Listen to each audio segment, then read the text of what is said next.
Can we make our inner cities great again? The city, in terms of its renovation and gentrification, has expanded mightily from the 1960s and 1970s.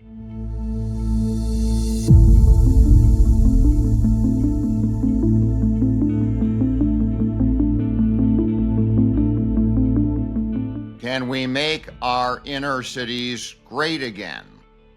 This is Steve Gibson, reporting author of Logic's Dictate. In Logic's Dictate, you will find a tremendous amount of policy analysis, the undertaking of policy positions similar to the ones that I'm articulating today.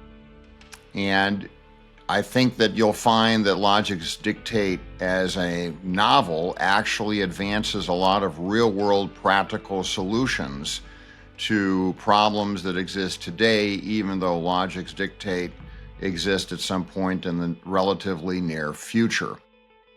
Not affiliated with Logic's Dictate directly, I compliment Tiger Logic, my production company, on their high-level production value as well.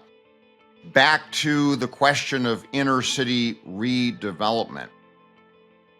The interesting thing about the past is that many areas of inner cities were once beautiful havens of residential neighborhoods that have gone into disarray. While this may not be true as much for Los Angeles, it certainly is true for New York, Boston, Philadelphia, and Chicago, even Detroit. And while these policy positions that I'm articulating could be applied to the newer cities of the West, they're directly applicable to the older cities of the East and the Midwest. For example, as I look at areas of the South Side and farther west sides of Chicago, I see gorgeous brownstone buildings, 3-story residences, even 4-story residences on tree-lined streets, some of those streets having many boarded up properties. And I see some of those areas park adjacent with beautiful tree-lined median streets that once, no doubt, were absolutely glorious in their presentment to the living populace that was there. Now, while amazingly, as an example, Chicago gentrification has occurred on the north side and all the way south almost to 22nd Street and Cermak Road, and even out west where the West Loop is. In other words, the city, in terms of its renovation and gentrification, has expanded mightily from the 1960s and 1970s state of disrepair and the projects. That level of gentrification or advancement has not reached as much into certain sectors of the far west areas outside of downtown and into the south. But if you actually travel into some of those areas, you find some amazing properties. So what is a possible solution here? Well, the possible solution has several aspects and several components.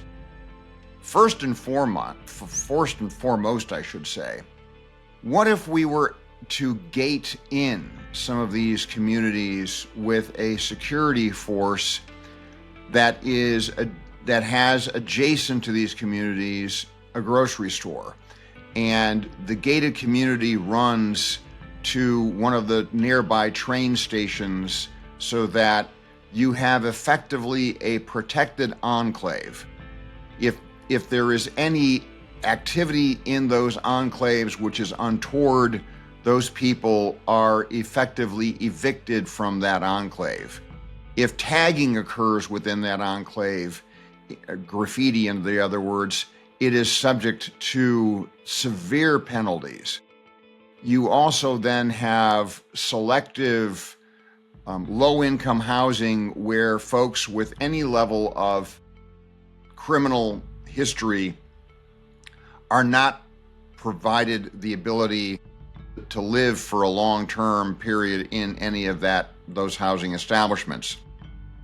You set aside this housing, therefore, for folks that are lower in income, have gainful employment, and you therefore provide a haven for folks in these areas to be able to get to the grocery store, get to transportation, and yet maintain the property at a reasonable level, and are provided with the most important commodity known to man, and that is fundamental safety and security.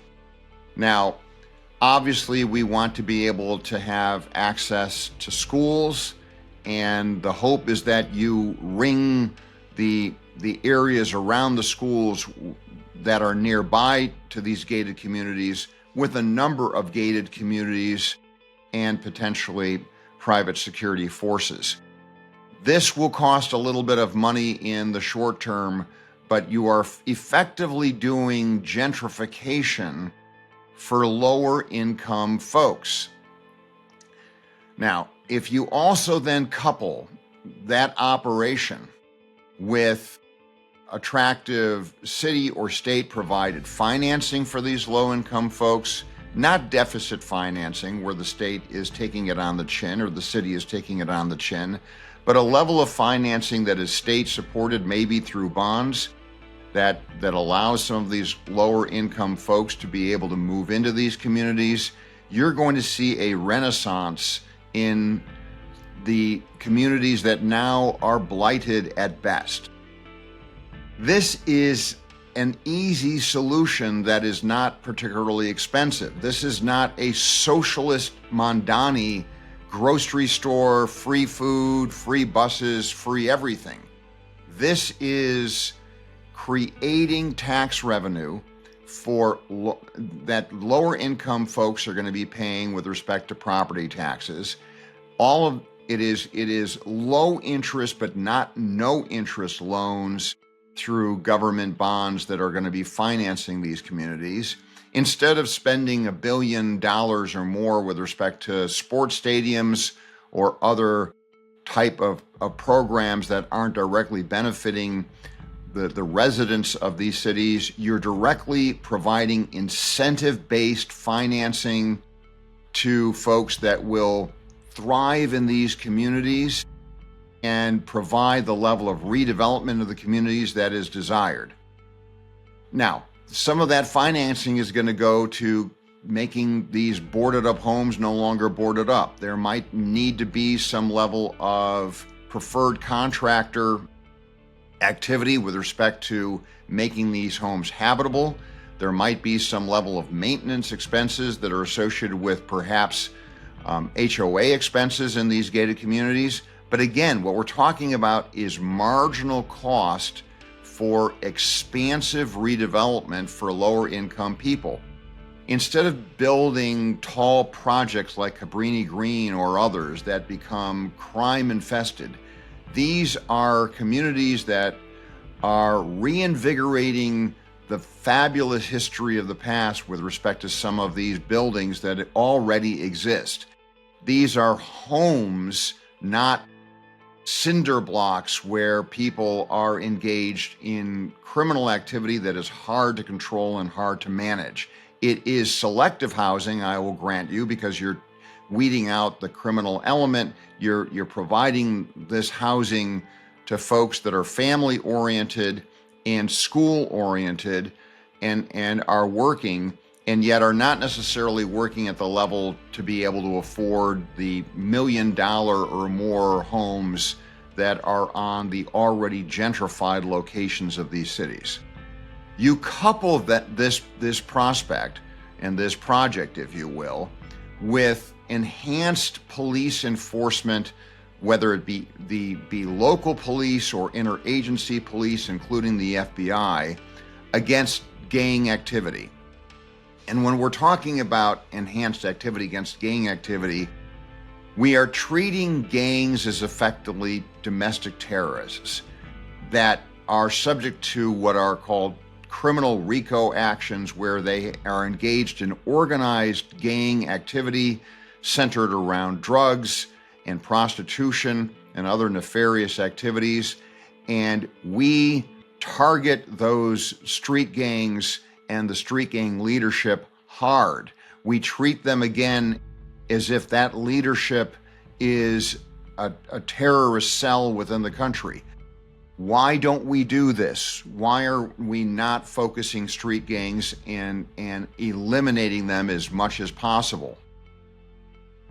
I don't understand why street gangs in the first place are able to get to a point of power where we're actually able to identify them and identify the warring factions that are engaged in battle within our large cities. If we in fact attack them and come down on them hard, we're going to eliminate a tremendous amount of criminal activity affecting the fundamental safety of our residents.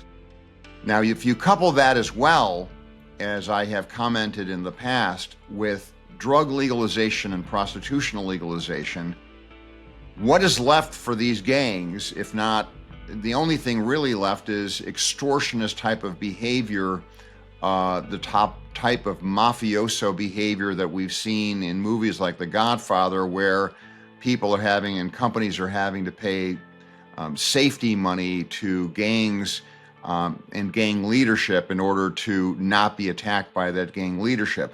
But if you fundamentally take revenue sources away from these gangs that are tied to drugs and prostitution, you are eliminating a substantial amount of both criminal activity and revenue that is supporting these gangs.